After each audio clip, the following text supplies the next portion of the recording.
ഒരു രാഷ്ട്രത്തലവൻ, അതും അമേരിക്കയെ പോലെ ഒരു രാജ്യത്തിൻ്റെ തലവൻ മരിച്ചു അല്ലെങ്കിൽ മരിക്കും എന്നൊക്കെ പറഞ്ഞ് വാർത്ത ചെയ്യുന്നത് ഒരു നല്ല പണിയല്ല. പക്ഷേ കഴിഞ്ഞ 2 ദിവസമായി ട്വിറ്ററിൽ ആ ഒരു തലക്കെട്ട് വളരെ ട്രെൻഡിങ് ആണ്, അല്ലെങ്കിൽ ആ ഒരു ഹാഷ്ടാഗ് നല്ല രീതിയിൽ ട്രെൻഡിങ് ആണ്. പ്രസിഡന്റ് ട്രംപ് ഒരു പരിപാടിയിൽ പങ്കെടുത്തുകൊണ്ടിരിക്കുമ്പോൾ അദ്ദേഹത്തിൻ്റെ കൈകളിൽ മറ്റോ ചില മുറിവുകളോ ചതവുകളോ ഒക്കെ കണ്ടെത്തിയെന്നും ഇത് ട്രംപിൻ്റെ അനാരോഗ്യകരമായിട്ടുള്ള അവസ്ഥയ്ക്ക് ഒരു ഉദാഹരണമാണെന്നും അദ്ദേഹം ഗുരുതരമായ ഒരു രോഗത്തിൻ്റെ അടിമയാണെന്നൊക്കെയുള്ള വാർത്തകളാണ് ഇപ്പോൾ സോഷ്യൽ മീഡിയയിൽ പ്രചരിക്കുന്നത്. സത്യത്തിൽ അമേരിക്കൻ പാപ്പരാസികളാണ് ഈ ഒരു വാർത്ത പടച്ചുവിട്ടത്. ഒരു മനുഷ്യൻ്റെ കയ്യിൽ ഒരു മുറിവോ ചതവോ ഒക്കെ കണ്ടാൽ അത് മരിക്കാൻ പോകുന്നു എന്നൊന്നും അതിനർത്ഥമില്ല. പക്ഷെ അമേരിക്കയിൽ അങ്ങനെ ഒരു പ്രചരണം നടന്നു. ആ പ്രചരണം ഏറ്റെടുത്തുകൊണ്ട് ലോകമെമ്പാടുമുള്ള മാധ്യമങ്ങൾ അമേരിക്കൻ പ്രസിഡന്റിൻ്റെ ആരോഗ്യത്തെ സംബന്ധിച്ച് വലിയ ഊഹാപോഹങ്ങൾ പടച്ചുവിടുകയും ചെയ്തു. 79 വയസ്സുള്ള ട്രംപ് ഇനി അധികകാലമില്ല എന്നൊക്കെ പറഞ്ഞ് ഇപ്പോൾ തന്നെ അദ്ദേഹത്തിന് ഗുരുതരമായ എന്തോ ഒരു മാരകമായ രോഗം ബാധിച്ചു എന്നൊക്കെയുള്ള പ്രചരണങ്ങൾ കാര്യമായ രീതിയിൽ തന്നെ നടക്കുന്നുണ്ട്. ഇന്ത്യയിലെ മാധ്യമങ്ങളിലും അത്തരത്തിലുള്ള പ്രചരണങ്ങൾ വരുന്നുണ്ട്. അതിനു പുറമെ JD വാൻസ് പറഞ്ഞിരുന്നു, അതായത് ഞാനിതാ അമേരിക്കൻ പ്രസിഡന്റ് എന്ന സ്ഥാനം ഏറ്റെടുക്കാൻ പ്രാപ്തനാണ്, കഴിഞ്ഞ 200 ദിവസം കൊണ്ട് ഞാൻ ആവശ്യമുള്ള കാര്യങ്ങളൊക്കെ ഏതാണ്ട് പഠിച്ചു കഴിഞ്ഞു, ഇനിയിപ്പോൾ വേണമെങ്കിൽ അമേരിക്കൻ പ്രസിഡന്റ് സ്ഥാനം ഞാൻ തന്നെ നോക്കിക്കോളാം എന്നൊക്കെയുള്ള ഒരു രീതിയിലുള്ള ഒരു സംഭാഷണം JD Vance, vice president JD വാൻസും കൂടെ പറഞ്ഞപ്പോൾ ഇത് ശരിക്കും സത്യമാണ് എന്നുള്ള രീതിയിലേക്ക് ഇപ്പോൾ പ്രചരണം വന്നുകൊണ്ടിരിക്കുകയാണ്. ഈ വാർത്തകളെ തുടർന്നാണ് ട്രംപ് ഇപ്പോൾ ജീവിച്ചിരിപ്പുണ്ടോ എന്നൊരു ചോദ്യം ചോദിച്ചുകൊണ്ട് തന്നെ വലിയ രീതിയിൽ സാമൂഹ്യ മാധ്യമങ്ങൾ പോസ്റ്റുകളിൽ പ്രത്യക്ഷപ്പെട്ടത്. JD വാൻസ് പറഞ്ഞത് ഈ പറയുന്നത് പോലെ ഒരു അർത്ഥത്തിൽ ആയിരിക്കണമെന്നില്ല. ഒരു പക്ഷേ ഇത്തരത്തിലുള്ള വാർത്തകളൊക്കെ പരക്കുന്നത് കാരണം അങ്ങനെ ഉണ്ടെങ്കിൽ താനുണ്ടല്ലോ എന്നുള്ള ഒരു ഉറപ്പ്, അല്ലെങ്കിൽ ഒരു ആക്ഷേപരൂപേണ അല്ലെങ്കിൽ ഹാസ്യരൂപേണ പറഞ്ഞ ഒരു കാര്യമായിരിക്കാം ഈ ഒരു പ്രസ്താവനയെ വളരെ ഗൗരവമായി എടുത്ത് ട്രംപിന് എന്തോ പ്രശ്നമുണ്ട് എന്നൊക്കെ ഉള്ള രീതിയിലുള്ള പ്രചരണങ്ങളും മറ്റും വരുന്നത്. എന്തായാലും ഇത്തരത്തിലുള്ള ട്രെൻഡിങ് ഹാഷ്ടാഗ് അത് ഇപ്പോൾ വ്യാപകമായി മാറുകയാണ്. ഇത് ഒരിക്കലും ട്രംപ് മരിച്ചത് കൊണ്ടല്ല, പക്ഷേ ട്രംപിൻ്റെ ജനപ്രീതി ഇടിഞ്ഞു എന്നുള്ളത് ആണ് യാതൊരു തർക്കവും ഇല്ലാത്ത കാര്യമാണ്. അതുകൊണ്ടാണ് ഇത് സംഭവിക്കുന്നത്. അതായത് ട്രംപ് ജനമനസ്സുകളിൽ മരിച്ചു, അതുകൊണ്ടാണ് ഇത് സംഭവിക്കുന്നത് എന്ന് വേണം നമ്മൾ മനസ്സിലാക്കാൻ. നമുക്കറിയാം, അമേരിക്കൻ പ്രസിഡന്റായി 2ാം തവണ മത്സരിക്കുന്ന സമയത്ത് ഡൊണാൾഡ് ട്രംപ് പറഞ്ഞിരുന്ന കാര്യങ്ങൾ എന്തൊക്കെയാണെന്നുള്ളത്. അത് മാത്രം ഓർത്താൽ മതി എന്തുകൊണ്ടാണ് ട്രംപ് മരിക്കണം എന്ന് ലോകത്തെമ്പാടുമുള്ള ആൾക്കാർ ആഗ്രഹിക്കുന്നതെന്നുള്ളത് മനസ്സിലാകും. അതായത് ഇന്ത്യയോടുള്ള സമീപനം നോക്കിക്കഴിഞ്ഞാൽ തന്നെ അന്ന് ബംഗ്ലാദേശും ഇന്ത്യയുമായിട്ടുള്ള ചില കുഴപ്പങ്ങളൊക്കെ നടന്നുകൊണ്ടിരിക്കുന്ന സമയമായിരുന്നു. അപ്പോൾ ട്രംപിൻ്റെ തിരഞ്ഞെടുപ്പ് സമയം അന്ന് അദ്ദേഹം പറഞ്ഞത്, അതായത് ഈ തിരഞ്ഞെടുപ്പ് നടന്നുകൊണ്ടിരിക്കുമ്പോൾ അദ്ദേഹം പറഞ്ഞത്, അധികാരത്തിൽ വന്നാൽ ഹിന്ദുക്കളെ ഇങ്ങനെ കൊല്ലാൻ അനുവദിക്കില്ല, ബംഗ്ലാദേശിൽ ഹിന്ദുക്കളെ വേട്ടയാടാൻ അനുവദിക്കില്ല എന്നാണ് അന്ന് പറഞ്ഞത്. അതായത് ഇന്ത്യക്കൊപ്പം നിൽക്കുന്നു എന്നൊരു ധാരണ പരത്താൻ അദ്ദേഹം ശ്രമിച്ചിരുന്നു. കാരണം ധാരാളം ഇന്ത്യൻ വംശജരുടെ, ഇന്ത്യൻ കമ്മ്യൂണിറ്റിയുടെ വോട്ട് അദ്ദേഹത്തിന് ആവശ്യമായിരുന്നു. അദ്ദേഹം ദീപാവലി ആഘോഷിക്കുന്നു, ഇന്ത്യയുടെ നയങ്ങളെ അല്ലെങ്കിൽ ഇന്ത്യൻ ഗവൺമെൻറ്റിൻ്റെ തീരുമാനങ്ങളെയൊക്കെ പിന്തുണയ്ക്കുന്നു, പാകിസ്ഥാനെ എതിർക്കുന്നു, പാകിസ്ഥാനെ വിമർശിക്കുന്നു, ബംഗ്ലാദേശിനെ വിമർശിക്കുന്നു. ഇങ്ങനെ വലിയ വലിയ നാടകങ്ങളൊക്കെ ആ സമയത്ത് ഇദ്ദേഹം ഇറക്കിയിട്ടാണ് തിരഞ്ഞെടുപ്പിൽ മത്സരിക്കുന്നത്. മത്സരിച്ചതിന് ശേഷം അവിടെ അധികാരത്തിൽ വന്നു. തിരഞ്ഞെടുപ്പിൽ വിജയിക്കുന്നതും അധികാരത്തിൽ വരുന്നതിനും ഇടയ്ക്ക് ഒരു ഗ്യാപ്പുണ്ട്, ഒരു സമയമുണ്ട്.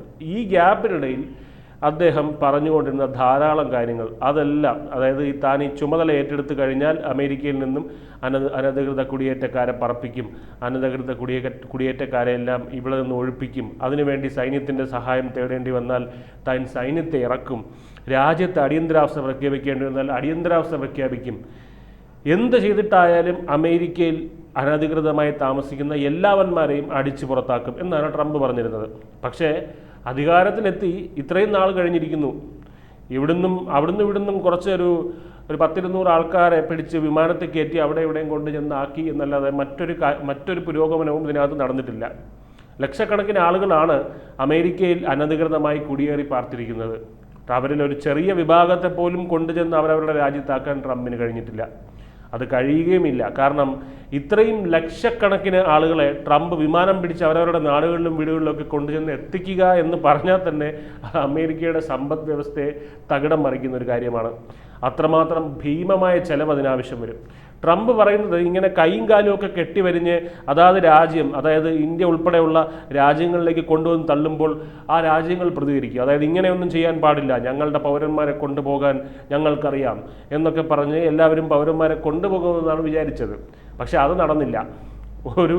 ഒരു രാജ്യങ്ങളും, അതായത് ഒന്നോ രണ്ടോ രാജ്യങ്ങൾ ചില ശബ്ദങ്ങളൊക്കെ ഉണ്ടാക്കി. പക്ഷേ ബാക്കി ഇന്ത്യ അടക്കമുള്ള രാജ്യങ്ങളെല്ലാം തന്നെ മൗനം പാലിച്ചു. അതുകൊണ്ട് തന്നെ ഇപ്പോഴും അനധികൃത കുടിയേറ്റക്കാർ ഇപ്പോഴും രാജ്യത്തുണ്ട്. അവരിൽ ചെറിയൊരു ശതമാനത്തിനെ പോലും പുറത്താക്കാൻ ട്രംപിന് കഴിഞ്ഞില്ല എന്നുള്ളത് വലിയ വീഴ്ചയായിട്ട് അമേരിക്കക്കാർ തന്നെ കാണുന്നുണ്ട്. പിന്നീട് പറഞ്ഞൊരു കാര്യമാണ്, ഹമാസും ഇസ്രയേലും തമ്മിലുള്ള യുദ്ധം നടക്കുകയായിരുന്നു. ആ യുദ്ധം ഞാൻ അധികാരത്തിൽ വന്നാൽ 1-2 മണിക്കൂറുകൾക്കുള്ളിൽ അവസാനിപ്പിക്കും. ബന്ദികളൊക്കെ കൈമാറി അങ്ങോട്ടും ഇങ്ങോട്ടും പ്രശ്നങ്ങളൊക്കെ ഇല്ലാതാക്കും. ഗാസ വേണമെങ്കിൽ ഞാൻ ഏറ്റെടുത്തോളാം എന്നൊക്കെയാണ് രജനീകാന്ത് സ്റ്റൈലിൽ ഇദ്ദേഹം പറഞ്ഞത്. പക്ഷെ അതൊന്നും നടന്നില്ല എന്ന് മാത്രമല്ല, ഇപ്പോഴും പശ്ചിമേഷ്യ സംഘർഷഭരിതമാണ്. ഹമാസിന് പകരം ഹിസ്ബുള്ളയും അതുപോലെ തന്നെ ഹൂതികളും ഒക്കെ ആക്രമിച്ചുകൊണ്ടിരിക്കുകയാണ്. ഇപ്പോൾ ഇറാനും ഇസ്രയേലും തമ്മിലുള്ള ആക്രമണം നടന്നു കഴിഞ്ഞതേ ഉള്ളൂ.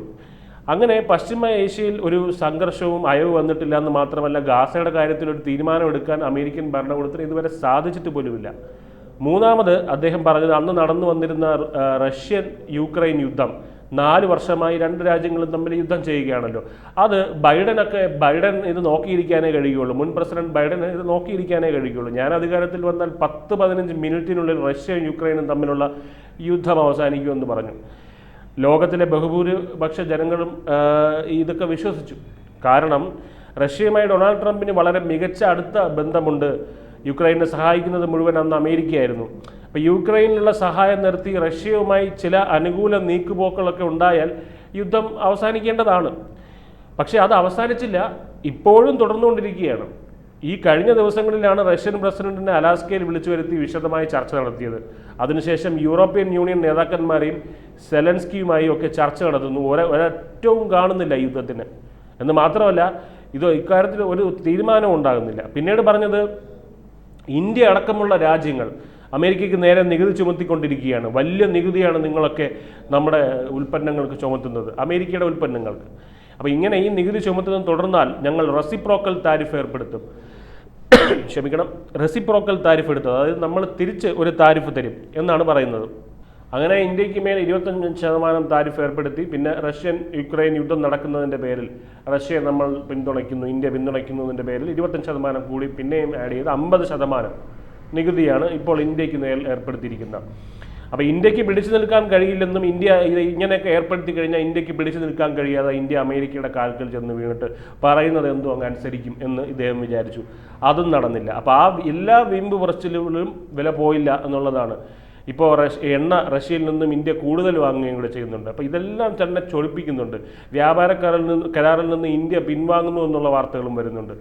അപ്പോൾ എന്തായാലും പാകിസ്ഥാൻ ഇന്ത്യയും തമ്മിലുള്ള യുദ്ധം അവസാനിപ്പിച്ചത് താനാണ്, അത്തരത്തിലുള്ള ഒരിത്, അതുകൊണ്ട് തനിക്ക് നോബൽ വേണം, അങ്ങനെയും നാണം കെട്ടും. അതായത് പാർലമെന്റിൽ പ്രധാനമന്ത്രി നരേന്ദ്രമോദി തന്നെ പറഞ്ഞു, ഒരു ലോക നേതാവും ഇതിൽ ഇടപെട്ടിട്ടില്ല എന്ന് പറഞ്ഞു. അങ്ങനെ അവിടുന്നും തിരിച്ചടി കിട്ടി. എന്താ പറയുക, പരിഹാസമാണ് എല്ലായിടത്തു നിന്നും കിട്ടുന്നത്. അങ്ങനെ നോബൽ സമ്മാനം വേണമെങ്കിൽ ഇനി ഒരു നരേന്ദ്രമോദി കനിയണമെന്നുള്ളൊരു ഘട്ടത്തിലേക്ക് വരുന്നു. അപ്പോൾ അങ്ങനെ തൊട്ടതെല്ലാം പിഴയ്ക്കുന്ന ഒരു ഭരണാധികാരിയായിട്ട് ട്രംപ് മാറിയിരിക്കുകയാണ്. അപ്പോൾ എന്തായാലും സാമ്പത്തിക വളർച്ച, അമേരിക്കയുടെ സമ്പദ് വ്യവസ്ഥ തന്നെ ഭീഷണിപ്പെടുത്തുന്ന രീതിയിലേക്ക് ട്രംപ് വന്നതിന് ശേഷമുള്ള നടപടികൾ, അതായത് ഇറാനിലൊക്കെ പോയി ബങ്കർ ബസ്റ്റർ ബോംബുകളിട്ടതും എല്ലാം തന്നെ അമേരിക്കയുടെ സമ്പദ് വ്യവസ്ഥയെ കാര്യമായ കോട്ടം തട്ടുന്ന രീതിയിലുള്ള തീരുമാനങ്ങളായിരുന്നു. അമേരിക്കയിൽ വൻ വിലക്കയറ്റം ഉണ്ടാകാൻ പോകുന്നു എന്നൊരു സൂചന കൂടി വരുന്നുണ്ട് ഇപ്പോൾ. മാത്രമല്ല, ഈ ട്രംപ് പറഞ്ഞ അവകാശവാദങ്ങളൊന്നും തന്നെ നടന്നില്ല. ട്രംപിൻ്റെ ലക്ഷ്യങ്ങളൊന്നും തന്നെ ഫലം കണ്ടില്ല.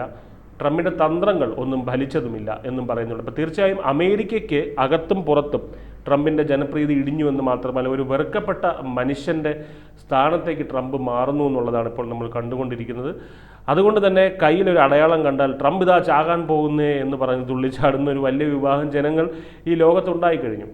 അപ്പോൾ അതിൻ്റെ ഭാഗമായിട്ടാണ് സാമൂഹ്യ മാധ്യമങ്ങളിൽ ട്രംപ് മരിച്ചു എന്ന രീതിയിലുള്ള ഒരു ട്രെൻഡിങ് ഹാഷ്ടാഗൊക്കെ ഉണ്ടായി വരുന്നത്.